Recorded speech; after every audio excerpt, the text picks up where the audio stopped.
Welcome to DGRN podcast. I am in Daytona this time around. I have the Wrangler Truck Series here, which is not quite accurate anymore, but it's there. I'm in the Hollywood Hotel, provided by RCCS, so little shout out to them. Um, it actually should be nighttime. LOL. Just got done. When I say just, I mean like maybe like a couple hours ago. Finished up with the race here, the Bush race, um,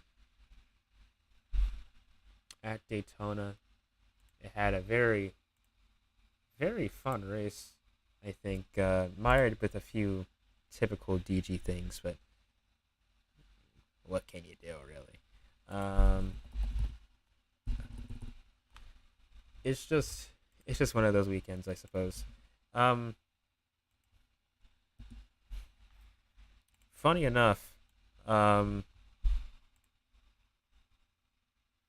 I think personally one of the more interesting races to for me to watch,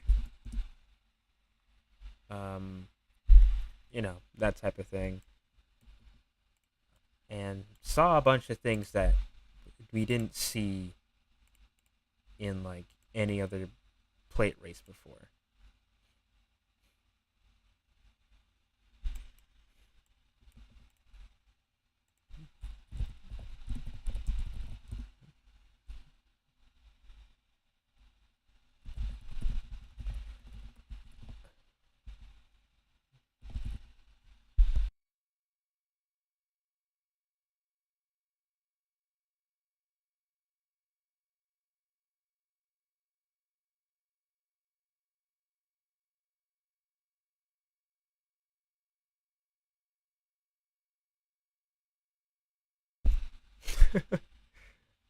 Small little thing going on here, but I digress. Let's talk about the race. I think that's a good starting point.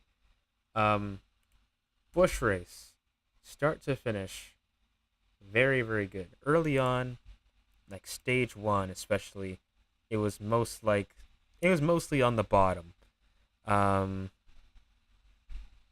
Nothing insane, nothing crazy. Um, but I think it's very interesting uh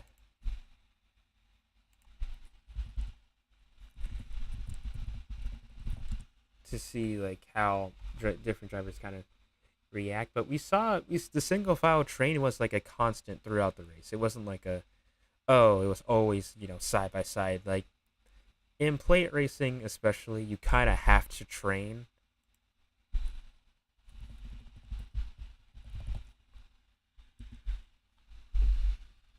But like, yeah, mostly there was training going on. Mostly Beast was actually uh, mostly in the lead in this stint, and the thing about the Bush cars is that you can keep the lead for like a good and long while. So that was nice to see. Um, you know, I think that's like the biggest thing for me is that there was a lot of like you could stay the leader as the leader, and that was always like a constant. The leader, they would get passed here and there, um, but it wouldn't be like the leader would be contested like every lap or every like 2 seconds on there. You know, it wouldn't be something like that. It'd be more of like this is interesting actually. So as like second and third place, you actually kind of have to work your way around. In stage one, I don't think a lot of people got the memo that the top side was like a thing. Like there was some testing, and I mean some, but it wasn't a whole lot. So I think we saw the outside lane really get into effect in stage two, where I think we saw a good mix of people using the top and the bottom. Mostly the bottom prevailed, but the top side actually did prevail actually a couple times. Not a whole lot. Um, but it was very interesting for me to see how that all played out. Um, and in stage three, um, you had a mix of everything. You had single file trains. You had guys go on the top, trying to make that work. Saw craziness at the end, um, and just pure just domination from the guys out in front. But one thing that I will say, Hydra did a master class of a job here. Master class. He was, I think he led the most laps. Um, I just had a great day, honestly.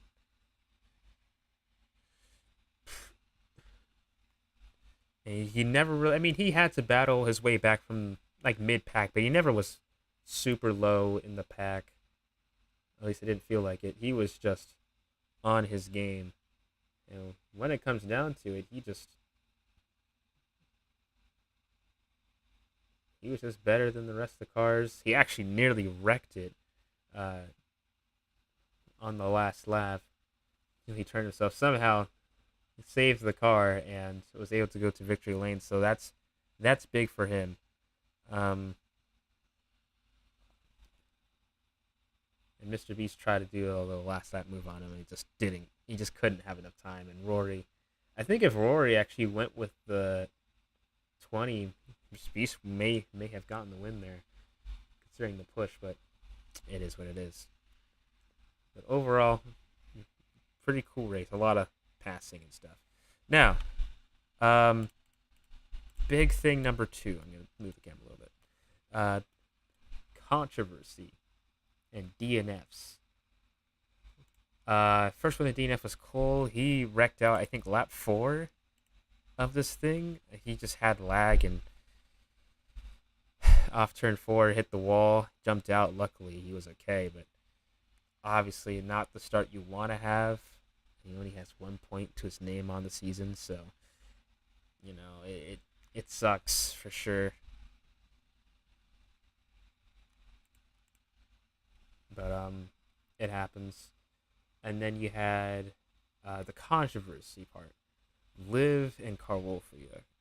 I think Carwolfia had a little problem with Liv, like something early in the race, and then she bumped him on the cycle to pit road. I think the first cycle, and they never quite stopped after that. It was kind of a, oh, I gotta get you back, this type of thing. It was always that type of constant struggle. So it sucks to see that. And that I mean, for me as a host, it did kind of take away a little bit from the race because other than the racing I was seeing, I kind of had to monitor two people to make sure they weren't completely trying to do something. Karofia got a penalty, I think, after stage 2. He sped on pit road, so that sucked. Got back on the lead lap. And then eventually they both caused incidents. Liv wrecked herself to crash out or something, I don't know. And then Carwolfia got parked for causing some type of wreck. Some type of thing. Just typical stuff. And yeah, they took it up to personal matters, personal being in general, in the Discord, and Carwolfia actually left. He is gone. I'm not sure if he will come back or if he's gone for good. He said, nah, I'm out of here. Who knows? If so, that's fairly interesting. And that's going to change things a little bit. It actually changes a lot of things, actually, now that I think about it.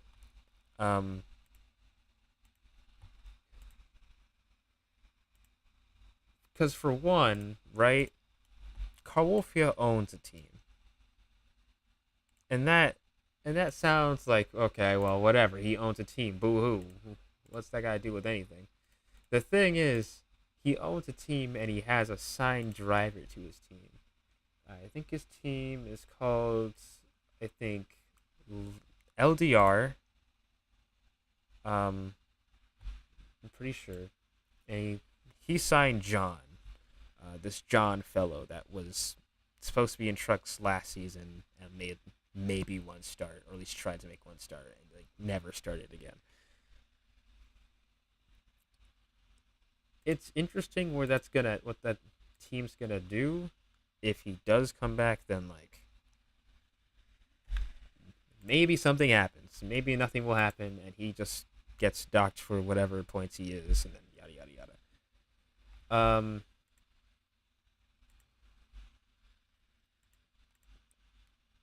I guess in that case, John might be able to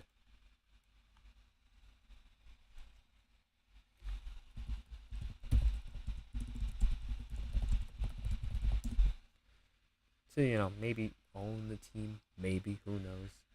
Um, if he gets picked up by somebody else, I'd actually would die trying to make his car again for somebody else. But um, we'll see what happens with that.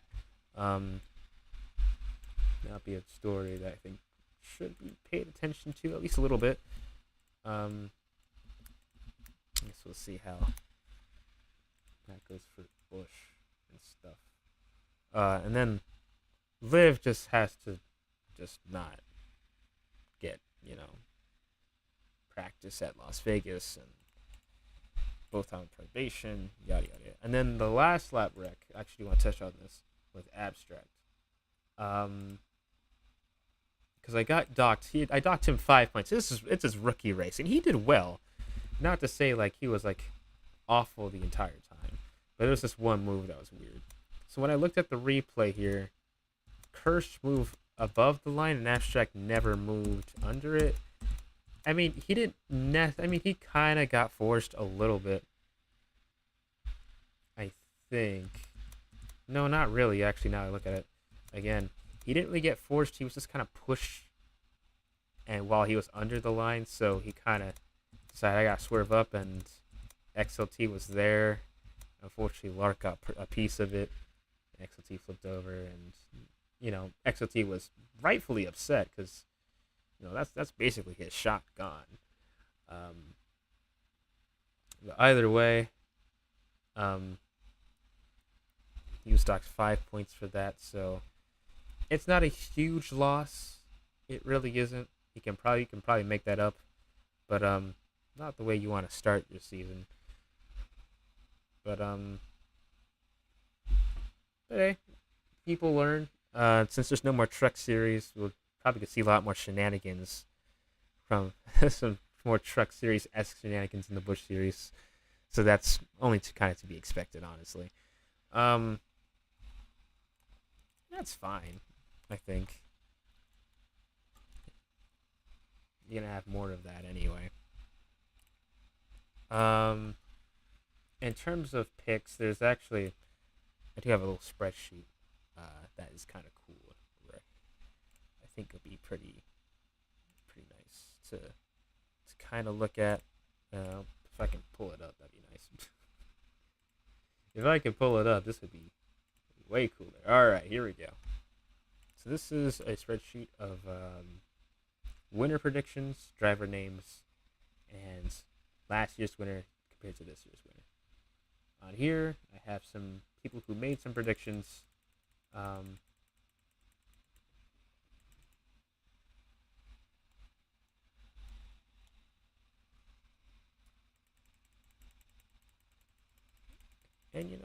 it's pretty lit. So I had predicted Michi would win. He didn't actually make the field, so I was terribly wrong on that.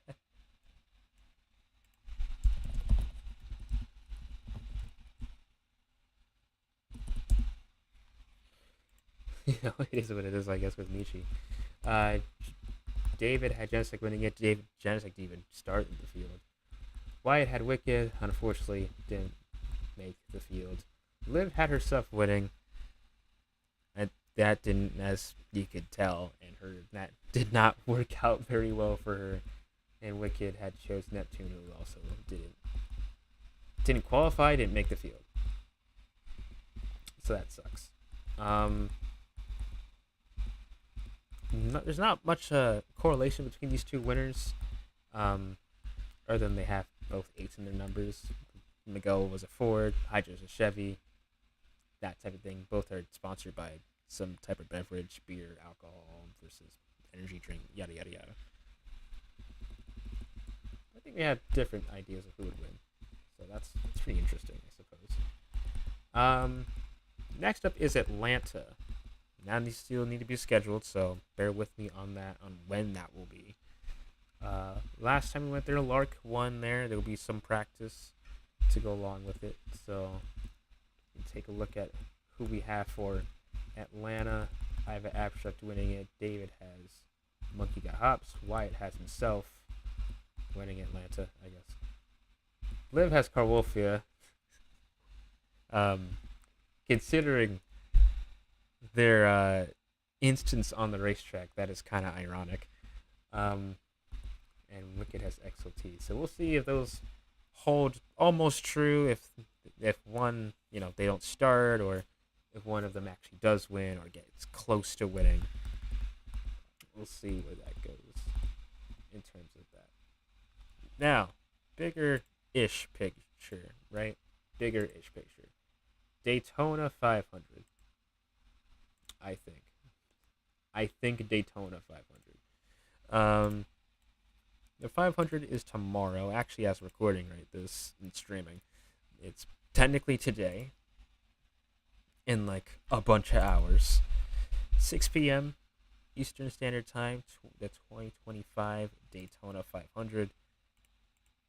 I'm pretty excited for it, honestly. I think this is going to be another very interesting 500. I'm not sure how it's going to go, and that's what I like about it. Is that the uncertainty of like what's going to happen. So our starting order is Silent in first, Larkins in second. They both won their duels. Not won their duels, excuse me. They qualified 1-2, Silent being the former. So they were already locked in. Hydra and David won their duels. Hydra starts third, David fourth. Cole starts fifth, Rory sixth, Baker's in seventh, Marshall in eighth, Windows in ninth, Monkey in 10th, and Dixie Zach in 11th, and William Carson in 12th. Now there's some Cup Series rookies in this field, a bunch of them actually. Counting all of them, there is, I believe, if I do the math in my head, really, honestly. The math in my head right, there's about 5 rookies in this field. Granted, David and Cole have run Daytona in the Cup Series before, at least the 500. Cole just this past last season, and David has ran the past 2. Obviously, stream didn't show it, but he came runner-up to Kai Plays last year. Is trying to get some redemption this year. Marshall never ran a Cup race ever, so that's big for him. Same for Dixie Zach. Same for William Carson. They're making their first starts in the Cup Series at the 500, so that's big for them. I guess as we can go through each storyline real quick, starting with William Carson, with just him having this is his first start. It'd be big to winning your first start. Not a lot of people do that. So that'd be a big story. Especially a shock to many, I think, because I think a lot of people underestimate him. He was really good at Phoenix. I think he does show his prowess and his ability to win races at certain racetracks. Maybe not all of them, but at certain ones, I think he can really surprise a bunch of people and really kind of make it like, okay, I gotta watch out because he's really, really good. Or in the other case, he's really, really bad. So I think that's someone to watch out for. And Vic Zek as well. Same thing I can say about Ryan Carson. His first start, I think he's much more of an enigma, honestly, because he is coming from the Truck Series, all the way down from regular trucks to Cup. That's a big jump, and in some cases it works. We had Red go from trucks to Cup, and he won the Cup Series championship the next year. That was big. And we've had other drivers try to do the same move, and it doesn't work out. Like Gio11, he was in the championship in season 11, went to Cup in season 12, won one race based off of damage he got in that because of a wreck, and was never really a factor after that point. So it can really go either way. We'll see how he does. Monkey got starting in 10th. This is kind of an interesting one because Monkey feels as though he's done everything there is to do. He went through trucks. He went through Busch. Didn't get any championships with those two runs. Cup Series comes along. Rookie season, gets a couple wins. Gets the championship. Now he's kind of left to trophy hunting and trying to go for multiple championships. The championship, obviously, he would love to have, but I think for him to win the 500, that'd be even bigger, right? Because he participated in season 11, didn't go too well. Season 12, a little bit better. Is season 13 a big year for him? Who knows? It could be. Could be the year he actually knocks off some Crown Jewel event wins, because that's the only ones he's really missing off of his career, and then I think you can really kind of add on to that. Then Windows, the first of our previous Daytona 500 winners. He's won this race one time, season 11. Of course, iconic finish, iconic call. He starts 9th. Don't count him out. Don't count him out at all. I think he's one of the best plate racers around. He might not have the best luck, but I think if he makes a move, you follow him. And he's kind of has this Dale Jr. type of aura to him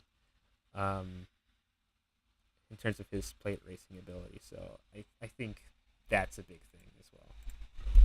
Watch out for Windows. Martian Marshall nearly was the season 9 Truck Series champion. Was supposed to go to Busch in season 10. Took a big hiatus from season 10 till now. And now he's back. He had a race in the duels, and he was kind of over aggressive. Makes me kind of concerned for him, honestly. Kind of like cutting people down, just kind of like forcing people under the line, and sometimes that'll happen in races, but he did it more than usual. That was my biggest takeaway. Other than that, it's his first 500. We'll see how he does. I think he'll probably get around to being a little bit more better as the race goes on, but I don't know. We'll have to see. He's an unproven talent. He hasn't raced, a good while, about 4 years now, so might need to dust off some of the rust to get himself going. Starting in 7th is Chad Bakers. Number 3, he's bringing it back to number 3. I don't think he's ran in Cup before. I don't think so. If he did, it was a long, long time ago. So that's big for him. Being in the 500, bringing the 3-car back to the Cup Series for like the first time since like season 5. So cool seeing that number back on the racetrack. But more importantly, what can he do, right? There's this kind of like a bigger influx of Roblox Monster Jam drivers coming into DGRN, and although they've always been around, at least in the Cup Series side of things, it's kind of mostly been just the road racing guys, people that just usually just do road racing. So seeing this influx is interesting. We'll see what Chad does. I hope he does well. Then we have Rory. or engine died, whatever you want to call him as. He finished well in the Busch race.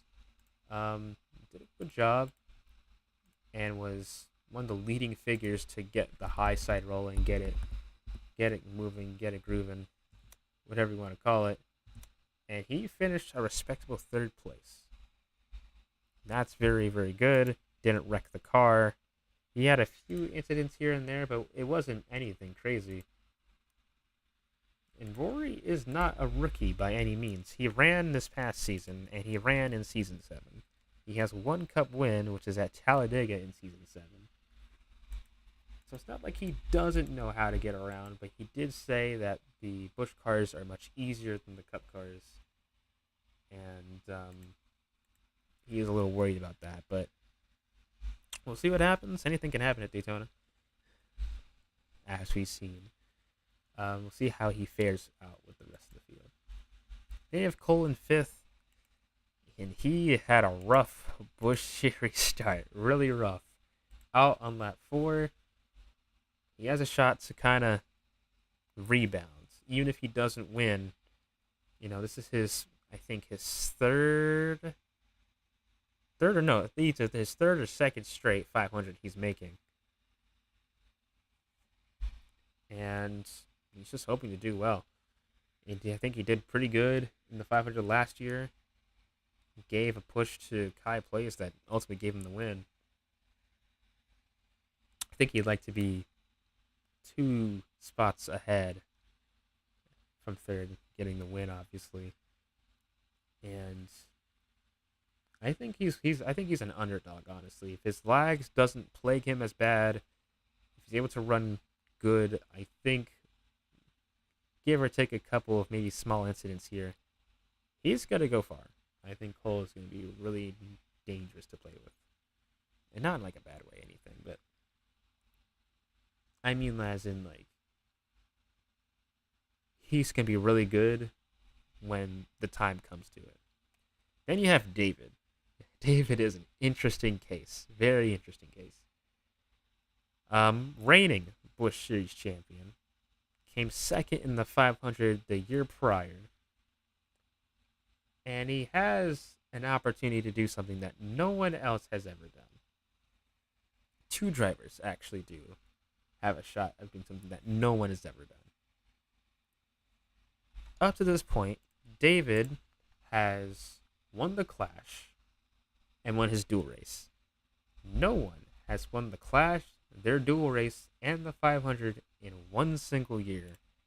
And David has set himself up perfectly to do just that. And considering he finished second the year prior and he's banking on a redemption arc, I could see this absolutely happening. It could absolutely happen. Absolutely. Good at plate tracks. Won Talladega a couple times. He's never won at Daytona. But if there ever was a time to do it, it'd be right now. In the grandest stage of them all. David's one to watch out for sure. We'll see if he can complete that story, as Hydra is also trying to complete something that also hasn't been done, and that's sweeping the 500 weekend, which not a lot of drivers go in for the Busch Daytona race anyway, but he did. He's fully part-time. And he won his duel. Won his duel straight up. And be big for him to not only win his duel, right, but also win his duel, win the Busch race, and then win the 500. Like, that has also never been done before. And I think that's cool. That's really cool. For any of either Hydra or Dave to do that, that'd just be a first. That's something that everyone's gonna look at and be like, whoa. Like, that just puts you on news status. Like, I haven't done that. Windows hasn't done that. Vietz Nico even hasn't done that either. So that's big. I think that's big that put yourself in a position to do that. Then you have Lark. And his overarching story is that he is I think probably the greatest driver to never win the 500. And I'm just gonna say it there. I think he's in like this like a Dale Senior type of thing going on. Season 7 did well in the 500, but finished I think around the top 5, top 7. Season 8 not much better. Season 9 came close, but just came up second. Season 10 tried to block a run from Aiden. Aiden went down to the apron. Lark had to nail this guy and die. Got wrecked out. Season 11 finishes runner up to Windows because he knew Windows was waiting for that win a long time, but just made a small little move to the outside, just couldn't quite get it. And season 12 got wrecked out early. Season 13, no sponsors at all, similar to what his season 10 ride was like. Is this the year? Is this the year he finally gets the monkey off his back and wins? Who knows? It could be, it could be not. He's riding with Dodge. I think except for Chevrolet, I think he's ran every manufacturer. So maybe Dodge is his calling card. Who knows? It just might be. He ran the Busch race and he did well. He stuck mostly in the back until the times where it counted most. And even then he was caught up in a wreck, so it didn't really work out for him that well. But Lark's a force to be reckoned with, but we'll have to see. I've said he's been the favorite a couple times. He's been here before. He's the most recent Daytona Cup winner.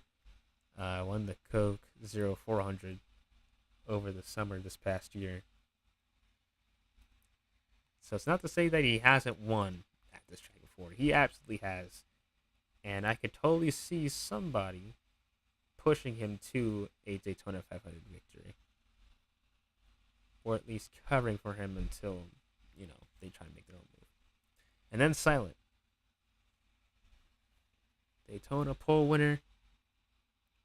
Should be noted that last year's pole winner, Kaya Place, also went on to win the 500. And Kaya didn't just win the 500. He was out front and was fighting for it all day. And it worked out. It worked out for him in his favor. It was unbelievable. Could be the same for San Volcano. He has won at Daytona before. Albeit not for points race. One is dual. 2 seasons ago in season 11. So very possible for him to run it back and see what he can do and win. Obviously, that'd be pretty big for him. I'm just so interested to see what San Volcano does behind the wheel. Very intrigued. I think he'll be good. I think anybody will be like, yeah, of course he'll do good. But Silent, I think big thing for him, for me anyway, as his car owner and as a driver looking at him, is that less about the 500 and more about the championship. He's come runner-up in Cup 2 seasons in a row. And it'd be kind of fitting to kick off a bid for the championship with the 500 victory. That'd be big. That'd be a statement, especially a big driver like that winning the 500. Not to say like no one else has been big, but I think you can look through like the past couple of seasons, not even like all of them, but the past couple, and they've been won by some big name drivers, Season 12, Kai Place, he just really wasn't a factor in the championship. Windows was a factor, ultimately didn't win it. HP as well was a factor, didn't win it. And Adriani was a factor early on, didn't win it. The past 4, I think Windows was the closest to getting the championship. But the past 4 have not won the championship either. And before then, you had myself winning Season 7, Season 8. I won both those championships. Magic Bat James in Season 6 did win. Season 5 Nico also didn't win. Myself in season 4 went on to win the championship. NCG went on to win the championship after winning the 500 in season 3. So it is kind of half and half. But I think we're due. I think we're due for a season 13 championship run with a 500 victory. It would not surprise me in the slightest if that were to be the case. And if it's anyone that's going to do it, it probably would be Silent. All right. Now that we got through all of that, Cup Series predictions. I know. Interesting. Been talking for a while now. I know. Talking your head off. You're like, please get me out of here. Done some of these. We've seen the Clash. Some people did the poll. I think most people did the poll, but no one did the duels. Kind of. Excuse me. Only a few did the duels. Yeah, see, none of them were right. And for the poll too, no one really expected Silent to win the poll either. My pick for the 500 was Rainbow. Unfortunately, she didn't make the field, so this pick's wrong. Wrong as all it could be. Lark has himself winning it. He's in the field. Kaiden. Liv had Kaiden winning this. And Kaiden was going to be in the field. Unfortunately, in his dual race, Cursed thought he was clear. He was having some vision lag and turns the 86 up into the wall. That was basically Kaiden's run done. Monkey picks Lark. David picks himself. I think part of that is because of his redemption story and he believes in it, but also some self-confidence because I feel like he knows he can do it. It's just how to do it. How can he get there? And Kaiden also thinks the same. Tony picked himself, and that's ironic because he's not in the field either. Didn't make it. Wicked also picked Kaiden out of the show. And Wyatt picked Hydra, and I thought this was a very interesting pick. At first I was thinking, okay, this is interesting, out there a little bit. But when Hydra won his duel, and especially now that he won the Bush race, this pick seems so much more smarter. Like, it makes sense why he would pick this. So good on Wyatt. That's a really good pick. Twisty Zach thinks Monkey Got Hops is winning the 500, which I would not be surprised either if he were to do so. So see which one of us are right and on all that. Now on the Bush Series side of things, we have a couple things to show you here. So you have the entire schedule, which is nice. You know, schedules are cool. I think the big thing I want most people to pay attention to is this and the colors here. So the tracks labeled in this like gold-ish yellow filling here, those are the crown jewel races. For Bush, they're not necessarily crown jewels necessarily, but they're in crown jewel weekend along with the Cup Series. But not only that, they're also in black. Not only to show the color better, but also, except for Daytona actually, because this technically wasn't one of those things, but whatever. I'll just label these in blue instead. I think that's probably a better thing to do. We'll put these in blue. And the reason why we are putting these in blue is actually for a almost good reason. I'm telling you, it's almost for a good reason. Almost. Not quite, but it's almost there. So the races in blue, what do they mean? They mean they will have no stages. I know. Shocker. So Charlotte will have no stages, Darlington will have no stages, Indy will have no stages, so it'll be kind of on and off in this middle portion of the season. Oh, this race has stages. No, this race has stages. No, the stages have no stages. You know, kind of back and forth. and Elwood in the playoffs will have no stages, which will be very interesting to see how that works out. So Atlanta will be another super speedway. I think that's going to make things very interesting, points wise. Anyway, we won't get to a real quote unquote racetrack until we get to Las Vegas and Phoenix and all that. So very, very interesting to see how everything's going to play out here. And I think that is all. I'm pretty sure. Been talking for a while now, but obviously, oh, I get to some penalties, I suppose, that I gave out. So after the race, the Busch race, Kawofia, I think I already went over this, but I'll go over this again. Kawofia got docked 25 points. Was on probation. He's gone now, so we'll see how good that'll hold up. Olivia, I guess I'll explain it here, but Liv got a lighter one-ish, but it could turn sour. See, because I was on the verge of taking one of her part-time starts away from her. I didn't. Instead, I decided she'll have only do one lap of qualifying, and her next part-time start, she'll have one lap of qualifying and no practice. So you're gonna have to do the lap, no practice, no nothing. If you make the race, you make the race. You know, pure talent. I can't fault that. But if you can't do it, it is what it is. And also being on probation. Abstract was only docked 5 points for the last lap wreck. Again, it wasn't nothing egregious or anything, but it is what it is.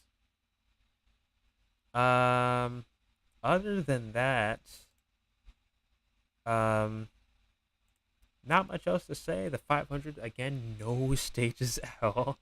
So, it's been a while since we've done that. If we've done that ever. So I'm pretty excited. We'll see how the race complexity changes, I think. Because on one hand, it's going to make the race seem longer, and it probably will be longer. But at the same time, it will probably go faster. Assuming we don't have like a big like wreck fest or anything. That'd be, cross your fingers, you know. But usually the non-stage races, they go on a bit quicker because the green flag run lasts longer. And there's not constant interruptions unless it's for like wrecks for cause or something. And I guess we'll see.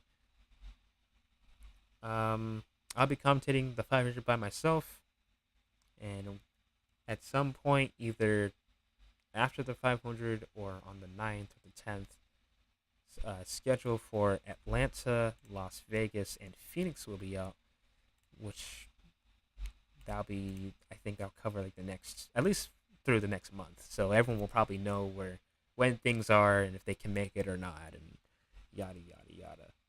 What will that look like? But yeah, this was DGRN podcast number 2. I've done the first 2 by myself. But I think it gives me a chance to kind of explain things further from my side of things. Explain it in a bigger picture and give kind of people who do watch this type of content a better understanding or like a better outlook of how everything is kind of molding together, storylines and whatnot.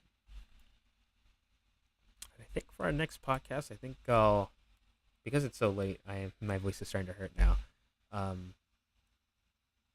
think for my next podcast, we're gonna put someone on here, give them a small, and I don't mean it's like a small interview, like a racetrack interview, like an in-depth, like almost career, ask a lot of questions type of thing. And that can be range from like someone I don't know that well to someone I know personally on a pretty good level. So, I think that'll be very interesting. I'll probably be one of the longer episodes as well. But from me, Zach the Digital, this has been the podcast. Um, I'm gonna probably get some water and head to sleep. Big day ahead of me later today, tomorrow, kind of, technically. Things are happening. That's all you gotta know. Cup Series races, 6 p.m. Eastern Standard Time at Daytona. It's gonna be wild. I for a new pick out of the fields that actually did make it.